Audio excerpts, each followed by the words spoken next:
Bab 4152, terima kasih. Dev sedang melihat Xiao Feng ke dalam melalui sangkar besi. Xiao Feng mengangkat kepalanya sedikit untuk melihat ke arah Dev, lalu menundukkan kepalanya lagi. Saat ini, Xiao Feng dalam keadaan sadar dan tidak menunjukkan gejala mania dan haus darah.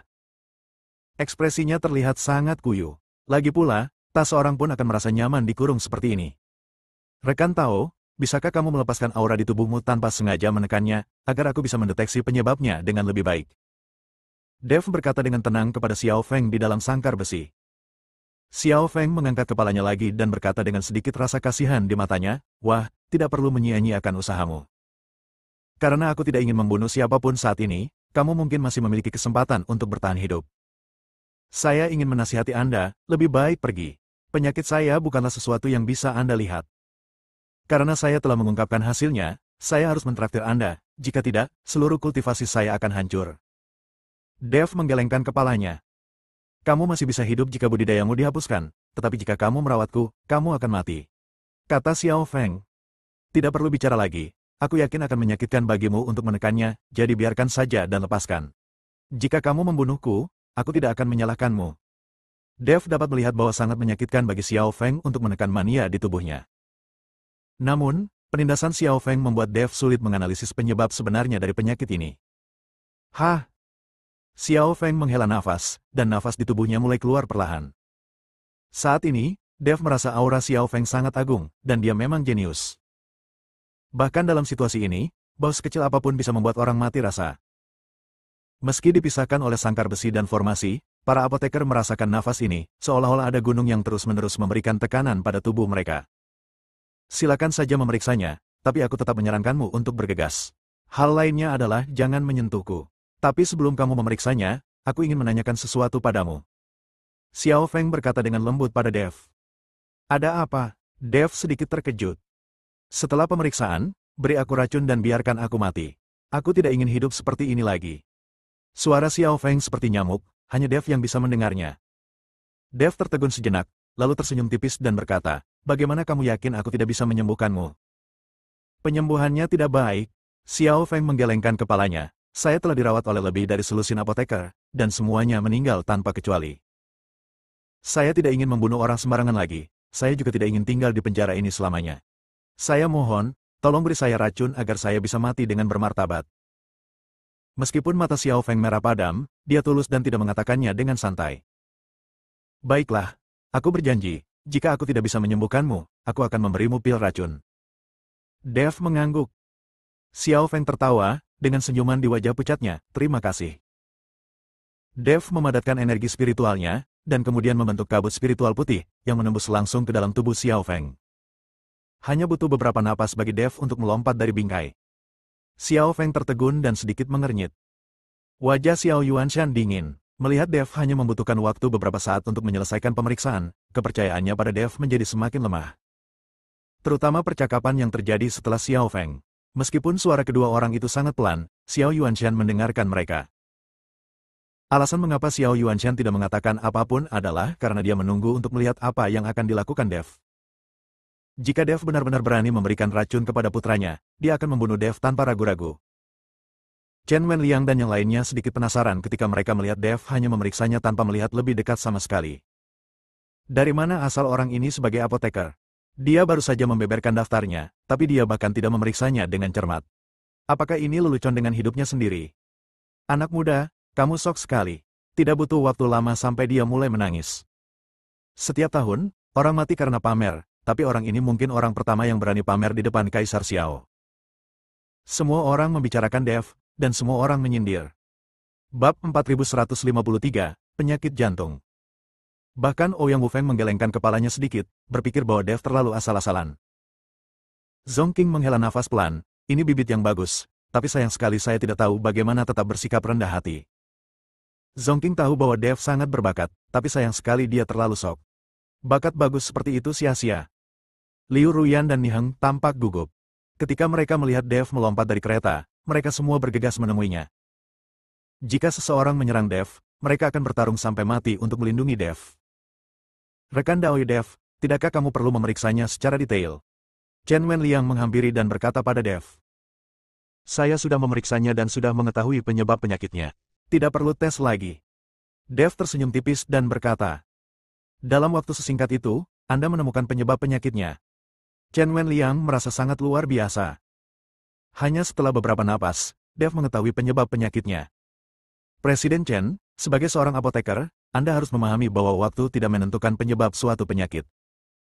Semakin Anda bisa melihat sekilas penyebab penyakitnya, semakin yakin Anda akan obatnya. Kata Dev. Benar, Chen Wenliang mengangguk. Rekan Daoi Dev, tahukah kamu bahwa kamu membutuhkan bantuanku? Kali ini saya datang untuk menghadiri konferensi master kedokteran. Saya membawa banyak rumput peri dan ramuan alkimia, aku bisa memberikannya padamu. Terima kasih, Presiden Chen. Saya sendiri memilikinya cukup. Saya hanya perlu mencari tempat terpencil untuk membuat alkimia. Kata Dev. Itu mudah untuk dikatakan. Setelah Chen Wenliang selesai berbicara, dia memandang Su Tianxuo dan berkata, Presiden Su, saya harap Anda dapat menyerahkan ruang alkimia dari asosiasi apoteker Anda sehingga rekan Daoi Dev dapat menggunakannya. Tidak masalah, Su Tianxuo mengangguk. Xiao Yuanshan melihat Dev begitu percaya diri, jadi dia bertanya, adik, apa penyebab penyakit anakku? Lebih dari selusin apoteker datang, tetapi tidak ada yang menjelaskannya. Kaisar Xiao, maafkan aku karena tidak memberitahumu sekarang. Aku akan memberitahumu secara alami setelah putramu sembuh. Dev menyerah dan tidak memberitahu Xiao Yuanshan. Xiao Yuanshan tertegun sejenak, lalu mengangguk dan berkata, oke, kalau begitu aku akan menunggu. Dev, apakah kamu yakin? Liu Ruyan bertanya dengan cemas. Jangan khawatir, kalian menungguku di sini. Aku tidak pernah melakukan apapun yang aku tidak yakin. Dev dengan lembut membelai kepala Liu Ruyan. Di bawah kepemimpinan Chen Wenliang, Dev memasuki ruang alkimia Asosiasi Apoteker Wilayah Barat. Kemudian pintu besi yang berat ditutup sehingga orang luar tidak bisa memata-matai alkimia Dev. Bagaimanapun, alkimia adalah rahasia setiap apoteker, dan Anda tidak ingin siapapun melihatnya. Duduk di ruang alkimia, Dev mengeluarkan kuali Sennong dan mulai menyiapkan ramuannya. Nak, biar ku beritahu, orang ini tidak dirasuki oleh jiwa iblis. Penyakit manik dan haus darahnya tidak disebabkan oleh jiwa iblis. Kata Raja Iblis Ciyun pada Dev. Raja Iblis Ciyun tidak tahu cara menemui dokter dan tidak tahu keterampilan medis apapun, tapi dia bisa mendeteksi apakah ada jiwa iblis di tubuh Xiao Feng. Banyak orang yang dirasuki jiwa iblis tiba-tiba menjadi mania dan haus darah, dan seluruh penampilan mereka akan berubah. Tentu saja aku tahu, jika itu hanya dimiliki oleh jiwa iblis, tidak akan ada yang bisa melihatnya setelah bertahun-tahun. Dev tersenyum tipis. Kalau begitu beritahu aku, apa penyakit orang ini? Raja Iblis Ciyun juga sangat penasaran. Penyakit apa yang bisa membuat orang tiba-tiba terbangun dan menjadi maniak serta haus darah? Penyakit jantung. Dev tersenyum tipis dan berkata. Penyakit jantung, Raja Iblis Ciyun tercengang, apa maksudmu? Tidak berarti apa-apa, itu hanya penyakit jantung. Xiao Feng ini tidak sakit secara fisik, tapi mengidap penyakit jantung. Dia diganggu oleh roh jahat di dalam dirinya, menyebabkan gangguan jiwa, sehingga terkadang dia terjaga, dan terkadang dia maniak dan haus darah. Penyakit ini disebut juga psikosis interstisial. Kata Dev. Bab 4154, Pil Racun. Penyakit mental, Raja Iblis Ciyun bingung. Lagi pula, sebagai manusia di surga, baik kesadaran spiritual maupun lautan kesadarannya sangat besar, dan tidak mungkin menderita penyakit mental apapun. Bahkan biksu biasa pun tidak bisa sakit jiwa. Bagaimanapun, setiap biksu mengembangkan kesadaran spiritualnya sendiri. Penyakit mental hanya ada di kalangan orang biasa, dan hanya di dunia sekuler. Banyak penyakit mental disebabkan oleh gangguan langsung akibat tekanan mental. Itu karena orang biasa tidak pernah memupuk kesadaran spiritual dan tidak dapat menahan tekanan. Tidak mungkin seorang beku sakit jiwa. Tapi sekarang Dev telah mendiagnosis Xiao Feng, seorang biksu Mahayana, menderita sakit jiwa. Jika apoteker lain ada di sini, Dev pasti akan dimarahi karena tidak kompeten. Dev mulai memurnikan ramuan itu, dan segera dua ramuan itu perlahan muncul dari kuali Sennong. Satu putih dan satu hitam, ternyata ramuan dengan warna berbeda. Dua jenis pil, apakah penyakit jiwa yang Anda sebutkan perlu diobati dengan dua pil berbeda? Raja Iblis Ciyun bertanya dengan rasa ingin tahu. Tentu saja tidak, kamu hanya perlu satu, tapi keduanya efektif, terserah dia yang memilih. Dev tersenyum tipis dan berkata, singkirkan kuali Sennong dan perlahan buka pintu ruang alkimia. Semua mata tertuju pada Dev. Rekan Daoi Dev, apa kabarmu? Chen Wenliang bertanya. Aku telah menyempurnakan ramuannya dan bisa memberikannya kepada Pangeran Xiao sekarang. Ramuanku bisa menyembuhkan penyakit. Dev berkata dengan sangat percaya diri. Baiklah, kalau begitu biarkan Pangeran Xiao meminum obatnya. Melihat kepercayaan diri Dev, Chen Wenliang meminta Dev untuk segera memberikan obat kepada Xiao Feng. Namun saat Dev sedang berjalan menuju Xiao Feng, dia dihentikan oleh Xiao Yuanshan. Tunggu sebentar, aku ingin memeriksa ramuan yang kamu sempurnakan sebelum kamu memberikannya kepada anakku. Xiao Yuanshan takut Dev benar-benar memurnikan pil racun untuk putranya. Tidak masalah, Dev mengeluarkan 2 pil yang telah dimurnikannya. Xiao Yuanshan bukanlah seorang apoteker, jadi tentu saja dia tidak dapat memeriksanya, jadi dia melihat ke arah Su Tianxiu dan Ouyang Wufeng dan berkata, Presiden Su, Tuan Ouyang, tolong identifikasi bahan ramuan ini. Saat mereka berdua diundang oleh Xiao Yuanshan, mereka semua tersanjung dan langsung bergabung. Alasan mengapa Xiao Yuanshan tidak membiarkan Chen Wenliang mengidentifikasinya adalah karena dia melihat Chen Wenliang akrab dengan Dev dan takut Chen Wenliang tidak akan mengatakan yang sebenarnya. Su Tianxiu dan Ouyang Wufeng melihat kedua pil itu, satu putih dan satu hitam. Kemudian dia mengendusnya dengan penuh semangat, dan menggunakan kesadaran spiritualnya untuk menjelajahinya dalam waktu yang lama. Pada akhirnya, kedua orang itu saling memandang dengan keraguan di wajah mereka. Wah, apa kandungan kedua pil ini? Apakah bisa menyembuhkan penyakit anak saya? Xiao Yuanshan bertanya. Ouyang Wufeng menjilat bibirnya, sepertinya dia ragu untuk berbicara. Su Tianxiu di samping berkata, Kaisar Xiao, kedua pil ini bukan untuk mengobati penyakit mania haus darah. Ramuan putih ini mengandung ramuan rumput pelupa, yang dapat menyebabkan amnesia pada manusia dan membuat mereka tidak dapat mengingat apapun. Dan ramuan hitam ini adalah ramuan beracun, dan juga ramuan beracun tingkat tinggi. Setelah meminumnya, ribuan semut akan memakan jantungmu, dan kamu akan mati kesakitan. Segera setelah Su Tianxiu selesai berbicara, energi kekerasan meledak dari tubuh Xiao Yuanshan. Dev tidak dapat menahannya dan langsung terlempar oleh kekuatan yang menakutkan ini. Semua orang juga bingung, mereka tidak mengerti apa yang dilakukan Dev. Bahkan jika tidak ada cara untuk menyembuhkannya, dia tidak bisa memberikan pil racun kepada orang lain. Terlebih lagi, ini adalah pangeran dari dinasti Xiao. Jika dia diberi pil beracun, bukankah ini hanya mencari kematian? Pil racun? Bagaimana mungkin? Chen Wenliang tidak percaya bahwa Dev dapat memurnikan pil racun, jadi dia pergi untuk memeriksanya. Bahkan Zongqing melompat ke depan dan melihat kedua pil itu dengan hati-hati. Siapa yang percaya bahwa seseorang berani mempraktikkan pil racun untuk pangeran dinasti Xiao saat ini? Bab 4155, biarkan aku mati. Setelah pemeriksaan, Zongqing juga memandang Dev dengan tidak percaya. Chen Wenliang semakin mengerutkan kening dan berkata dengan tidak percaya, Rekan Dawi Dev, apakah Anda membuat ramuan yang salah? Mengapa Anda memurnikan ramuan racun? Ramuan ini sangat beracun. Saya khawatir tidak ada obatnya. Apa niat Anda menggunakan ramuan racun pada Pangeran Xiao? Anda ingin menjebak kami apoteker di tempat yang tidak baik dan tidak adil, dan menjadikan rakyat dinasti Xiao membenci kami selamanya. Su Tianxiu memelototi Dev dan bertanya dengan keras. Wow!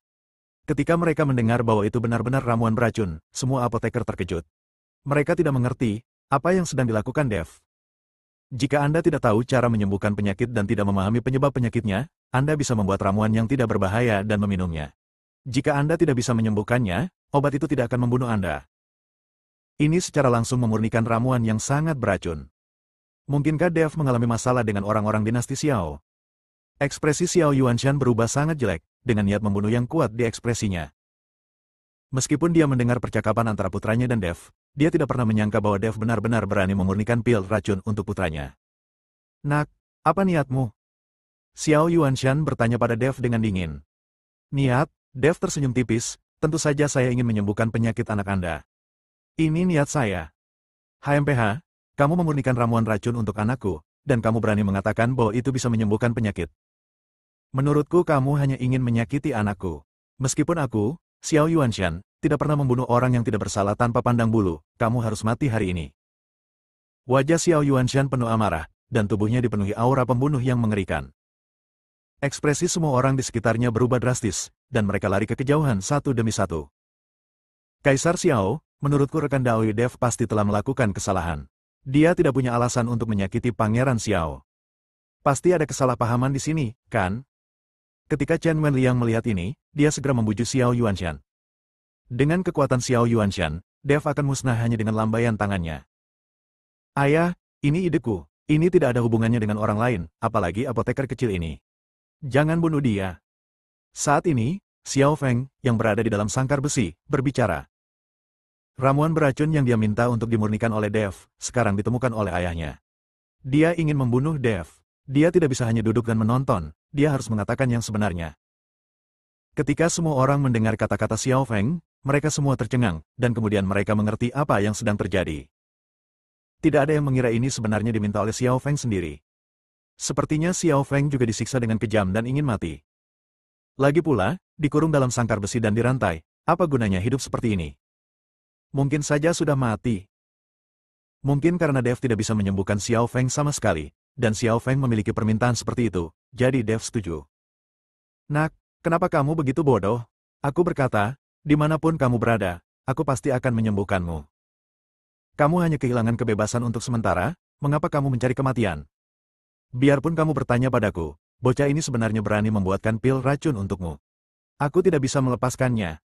Tentu saja Xiao Yuanshan tahu bahwa putranya lah yang memintanya. Bagaimanapun, dia mendengar dengan jelas percakapan antara Dev dan Xiao Feng. Ayah, jika ayah benar-benar mencintaiku, biarkan aku mati saja. Aku sungguh sangat kesakitan, terlalu kesakitan. Xiao Feng berkata dengan ekspresi menyakitkan. Segera setelah itu, mata Xiao Feng tiba-tiba berubah menjadi merah darah, dia tiba-tiba membuka mulutnya, dan aura di tubuhnya meledak seketika. Raungan melengking keluar dari mulutnya. Seluruh orang menjadi gila dan terus mengguncang sangkar besi. Keluarkan aku, keluarkan aku. Xiao Feng meraung, tampak seperti monster. Melihat pemandangan ini, semua orang ketakutan. Mereka tidak menyangka Xiao Feng menjadi begitu buruk ketika dia sakit. Bab 4156, Janji Hidup dan Mati. Xiao Yuanshan merasa tertekan saat melihat putranya seperti ini, tapi dia tidak punya pilihan selain melangkah maju dan menarik rantai itu dengan seluruh kekuatannya. Dia tidak bisa membiarkan Xiao Feng membebaskan diri, jika tidak, semua apoteker di sini akan mendapat masalah. Nak, tenang, tenang. Xiao Yuanshan menghibur Xiao Feng.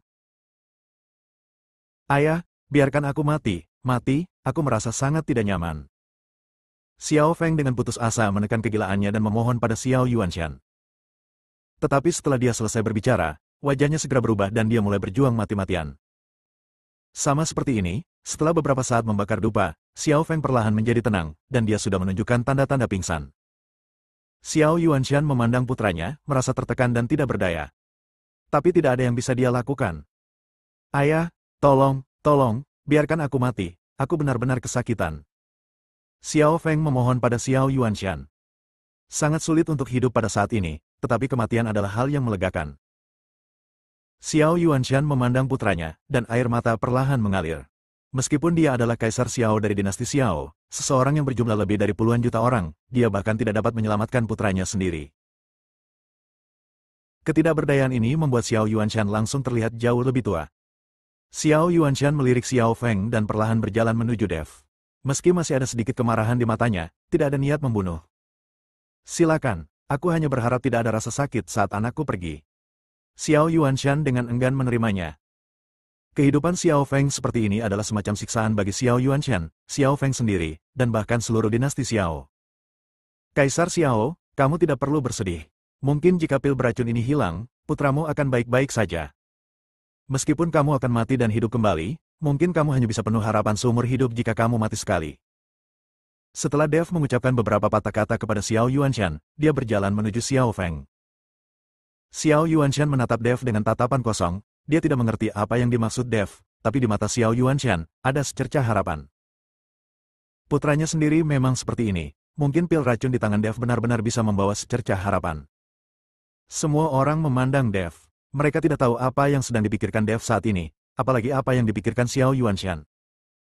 Lagi pula, tidak ada yang bisa melakukannya dengan melihat putranya menelan pil racun dengan matanya sendiri. Pangeran Xiao, aku punya dua pil di sini, satu adalah pil yang dapat dilupakan, dan yang lainnya adalah pil racun. Jika kamu memilih untuk meminum pil yang dapat dilupakan, kamu akan melupakan masa lalu, kehilangan semua ingatanmu, dan memulai semuanya dari awal. Dan jika kamu memilih pil racun, kamu akan diracuni dan mati, tetapi itu akan memungkinkanmu untuk mempertahankan jejak jiwamu, memiliki kenangan masa lalu, dan perlahan-lahan berkeliaran di dunia surga dan manusia. Dev mengulurkan tangan dan menyerahkan dua pil dan berkata. Xiao Feng melihat pil hitam putih itu dan tiba-tiba tertawa. Dia memandang Dev dengan tidak percaya dan berkata, setelah bertahun-tahun, Anda adalah satu-satunya yang benar-benar mengetahui penyebab penyakit saya. Hanya Anda yang telah mengetahui melalui saya. Menanyakan apa itu cinta di dunia, itu hanya membuat hidup dan mati saling menyenangkan. Aku yakin gadis itu cantik dan kamu sangat mencintainya.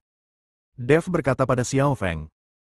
Xiao Feng sedikit terkejut, dan menggumamkan kata-kata Dev pada dirinya sendiri. Apa itu cinta di dunia ini? Apakah ini hanya masalah hidup dan mati? Kalimat yang luar biasa. Kita memang memiliki janji hidup dan mati bersama. Sekarang setelah dia tiada, apa gunanya hidupku? Kata Xiao Feng, dan benar-benar mengeluarkan sesuatu seperti bola kristal dari tangannya. Saya melihat bola kristal bersinar terang, dan seorang gadis berpakaian putih berlarian dengan senyuman di wajahnya. Xiao Feng mengejarnya, dan mereka berdua tampak sangat bahagia dan bahagia. Ini terakhir kali aku melihatnya, direkam dengan bola kristal. Kapanpun aku bangun, aku akan mengeluarkannya dan melihatnya. Bab 4157, bertahan sampai mati. Dia adalah gadis yang sangat baik. Meskipun dia tidak memiliki banyak bakat, kekuatan, atau latar belakang, dia baik.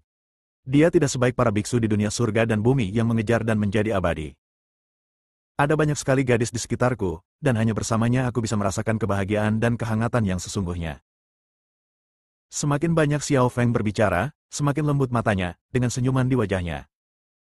Saat ini, Xiao Feng tidak lagi menunjukkan jejak kekerasan dan kegilaan. Setelah mengatakan itu, Xiao Feng mengambil pil racun itu tanpa ragu-ragu dan melemparkannya langsung ke mulutnya. Tidak ada sedikit pun keraguan. Aku bisa mati, tapi aku tidak bisa melupakannya. Aku akan menemukannya. Terima kasih telah membantuku melarikan diri. Jika ada kehidupan setelah kematian, aku akan membalasnya. Xiao Feng memandang Dev dengan penuh rasa terima kasih. Kamu tidak perlu dilahirkan kembali, kamu punya kesempatan untuk membalas budiku. Setelah Dev selesai berbicara, dia berbalik dan keluar dari gerbong, sementara Xiao Feng tampak bingung, tidak mengerti apa yang dimaksud Dev. Namun segera, dia merasa seluruh tubuhnya terbakar seperti nyala api yang ganas, dan seluruh tubuhnya seperti meledak. Dia tahu bahwa ini adalah permulaan ramuan beracun. Xiao Feng tidak mengaum atau menjerit, tetapi duduk bersila di dalam sangkar besi, diam-diam menunggu kematian.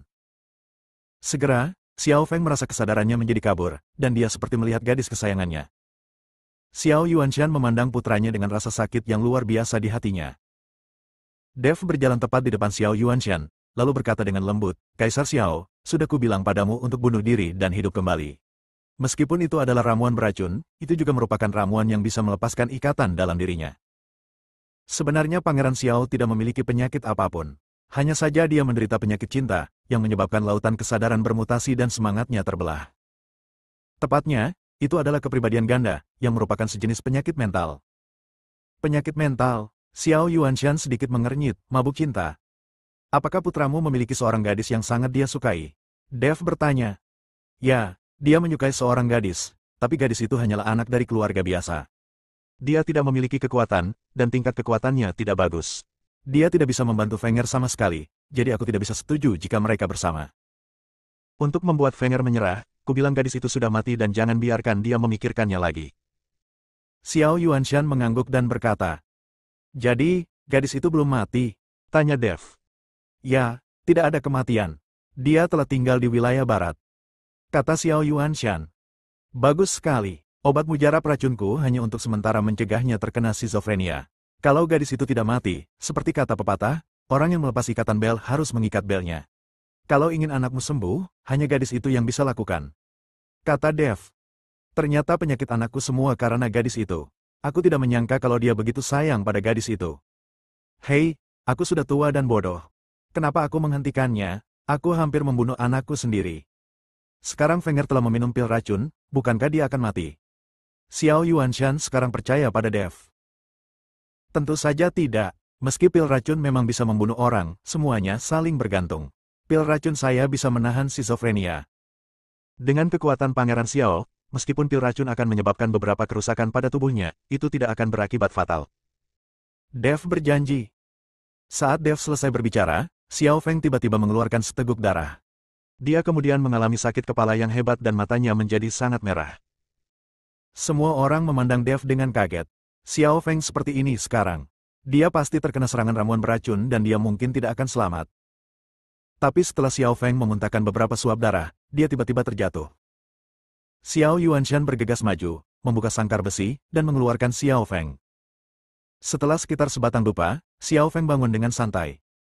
Meskipun aura di tubuhnya jelas jauh lebih lemah, aura kekerasan dan maniaknya telah hilang.